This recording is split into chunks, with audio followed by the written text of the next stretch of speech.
Magkano to ma? 68,000 pag binilog mo. Pero 67,000. Ayan. Ito yung sa akin na hindi nakasaksak. I-on ko ito. 35% yung battery percentage niya. Turn off ko yung AC kasi yung AC ito to. Tapos DC ito. Saka ito. Yung wireless point niya. So, AC. And then, saksak ko. Okay? So, as you can see, ayan yung ano niya. And, pag in-on ko dito.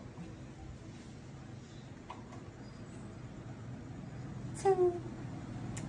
May hangin na tayo. And, so, pag naka-number 2 siya, nagre-range siya ng, yung output niya, nagre-range siya ng 90-91 watts. And, sa 35%, it can last 3.4 hours, 3.5, 3.4. Yan yung number 2. Pag number 1, yan yung ano niya, number 1, 83 watts. Pero kung number 3, 100 watts and 3.2 hours yung ano niya.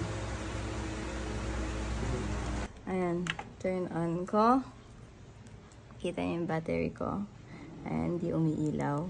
Ayan ha, hindi umiilaw. Open ko yung DC. And tada! It's charging. And of course, may app siya.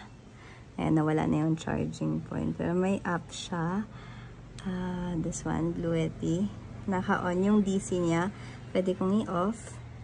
Turn off the DC. Okay. And ito-turn off na natin siya. So, turn off. Okay. Hintayin lang natin. And mamamatay na siya. Done. Patay na.